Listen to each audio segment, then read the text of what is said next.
Hi అండి, this is జ్యోతి. రాగి పిండితో ఎగ్ దోశ అండి. అందులో మనం వెజిటబుల్స్ కూడా వేస్తాము. సో సూపర్ హెల్దీ అనమాట. షుగర్ ఉన్న వాళ్ళు కానీ చిన్నపిల్లలు పెద్దలు ఎవరైనా తినొచ్చు.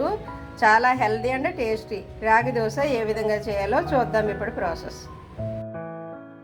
ఇదిగోండి, రాగి పిండిలో ఎగ్ దోశ కోసము నేను ఈ వెజిటబుల్స్ తీసుకున్నాను. ఉల్లిపాయలు, టమాటో, ఒకటే పచ్చిమిర్చి, కరివేపాకు, ఇవన్నీ కట్టర్లో వేసి కట్ చేసుకుంటాను నేను ఇప్పుడు. మొత్తం అన్నీ ఈ విధంగా నేను కట్టర్లో వేసేసి ఒకేసారి అన్నీ కలిపి కట్ చేసుకుంటున్నాను. చిన్న ముక్కలుగా వస్తాయి అన్నమాట. ఇదిగోండి, రాగి పిండితో ఎగ్ దోశ కోసం నేను రాగి పిండి ఒక పెద్ద కప్పుడు తీసుకున్నాను. ఇది చాలా చిన్న కప్పు, అంటే దాంట్లో పావు వంతు ఉంటుంది. ఇది గోధుమ పిండి అండి.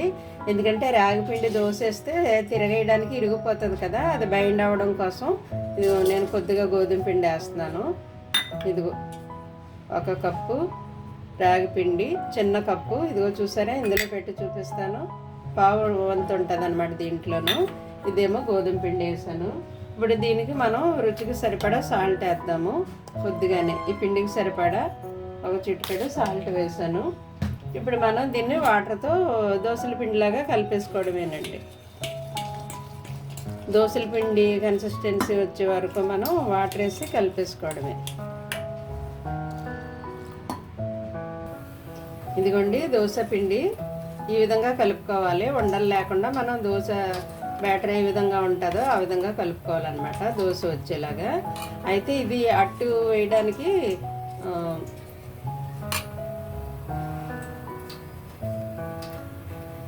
ఇది అట్టు విరిగిపోకుండా ఉండడం కోసం మనం కొద్దిగా గోధుమ పిండి కలిపామండి. మన ఎయిమ్ ఏంటంటే రాగి పిండి ఎక్కువ తినాలని. ఓకే, దీంట్లోకి నేను ఇది ఎగ్ ఏ విధంగా వేసుకోవాలో చూపిస్తాను.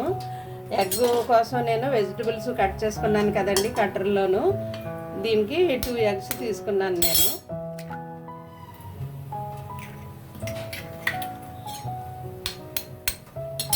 దీంట్లో ఉల్లిపాయ, టమాటా, పచ్చిమిర్చి, కొత్తిమీర అన్నీ వేసాం కదండి. దీంట్లో ఇప్పుడు తగినంత ఉప్పు, కారం వేసి దీన్ని మనం బాగా కలుపుకుందాం. ఇదిగోండి, దీంట్లో రుచికి సరిపడా నేను సాల్ట్ వేస్తున్నాను. పిండిలో ఆల్రెడీ వేసాము. ఈ మిక్సర్కి, ఈ మిశ్రమానికి, ఎగ్ మిశ్రమానికి సరిపడా సాల్ట్ నేను వేసాను. ఇప్పుడు ఆల్రెడీ దోశ పిండికి వేసుకున్నాం కదా, కాబట్టి చూసేసుకోండి. ఇదిగో కొద్దిగా ఒక పావు స్పూను నేను కారం వేసాను. దీన్ని బాగా ఇలా మిక్స్ చేసేయడమేనండి. ఈ ఎగ్ అంతా దీంట్లో కలిసిపోయేలాగా, ఉప్పు కారం కలిసేలాగా బాగా కలపాలి. సరే, కలిపిన తర్వాత ఇలా పక్కన పెట్టేసుకుని ఇప్పుడు మనం దోశలు వేద్దామండి. దోశ ఏ విధంగా వేయాలో చూద్దాం. ఇదిగోండి, స్టవ్ ఆన్ చేసి నేను పెనం పెట్టాను, దోశ పెనం. అయితే ఇప్పుడు ఇది మనం రెడీ చేసుకున్న దోశ బ్యాటర్ నెమ్మదిగా ఇలా తిప్పాలి. ఎందుకంటే సోడిపిండి కదా, చుట్టుకుపోతుంది. అందుకనే నేను కొద్దిగా గోధుమ పిండి వేసాను. కొంచెం వేడెక్కితే బాగానే వస్తుంది. ఫస్ట్ దోశ అలా వస్తుంది. సరే, ఇదిగో మనం తయారు చేసుకున్న ఎగ్గ మిశ్రమం ఏదైతే ఉందో దీని మీద ఇలా వేసి కావలసినంత ఇలా స్ప్రెడ్ చేయాలన్నమాట. ఇదిగో దోశ అంతా ఇలా స్ప్రెడ్ చేయాలి. ఓకే, నేను నెయ్యి వేసాను దీనికి. ఇప్పుడు మళ్ళీ చుట్టూ కొద్దిగా నెయ్యి వేస్తాను నేను. అదిగో, మీరు కావాలంటే ఆయిల్ వేసుకోవచ్చు, లేదంటే నెయ్యి వేసుకోవచ్చు. కొంచెం మీడియంలోనే కాలనివ్వండి, ఎందుకంటే రాగి పిండి కదా, మాడిపోతుంది.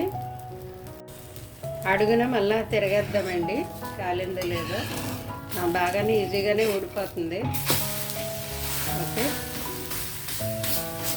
ఇది కూడా కొంచెం మీడియంలో కాలనివ్వాలి, ఎందుకంటే మనం ఉల్లిపాయలు అవి వేసాం కదా, ఆనియన్ మాడిపోకుండా కాలనివ్వాలి. చుట్టూ మరలా కొద్దిగా 2 డ్రాప్స్ నెయ్యి వేస్తాను, అంతే, ఎక్కువ అక్కర్లేదు. ఒకసారి తిరిగేద్దాం మనం ఇప్పుడు. కాలిపోయిందండి. ఇది హెల్దీ దోశ అని చెప్పొచ్చు, ఎందుకంటే రాగి పిండితోనే మనం చేసాము. ఈ కూరగాయలు ఇవన్నీ వేసాం కదా, మరి ఎగ్ కూడా వేసుకున్నాం కదా.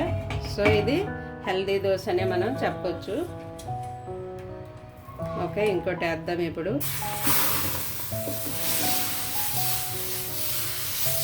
ఇలా నెమ్మదిగా జాగ్రత్తగా తిప్పాలి, ఎందుకంటే రాగి పిండి కదా, మరి సరిగా రాదు, చుట్టుకుపోతుంది. అందుకే బైండ్ అవ్వడానికి మనం గోధుమ పిండి వేసాం.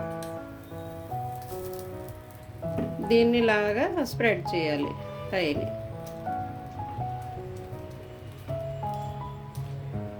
సిమ్ టు మీడియంలోనే చేసుకోండి, ఎందుకంటే మాడిపోవచ్చు, జాగ్రత్త. ఇప్పుడు మళ్ళీ చుట్టూ మనం కొద్దిగా నెయ్యి వేద్దాం, 2 drops అంతే. దీన్ని కూడా మనం తిరగేద్దామండి ఇప్పుడు.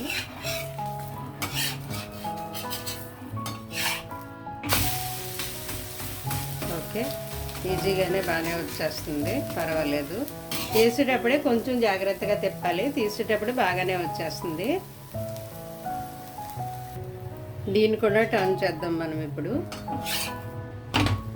అయిపోయిందండి, చాలా ఈజీగానే వచ్చేస్తుంది. ఓకే, మనం ఇంకో దోశ వేసుకుందాం ఇప్పుడు.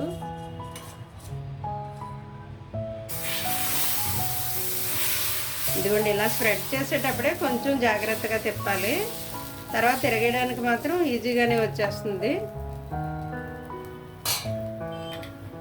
ఇప్పుడు మరలా మనం ఈ ఎగ్ మిశ్రమాన్ని దీని మీద వేద్దాం, అంతే. చాలా ఈజీగా అండ్ హెల్దీగా తినొచ్చు అనమాట. మనం చేసుకోవడం ఈజీ, తినడం హెల్దీ.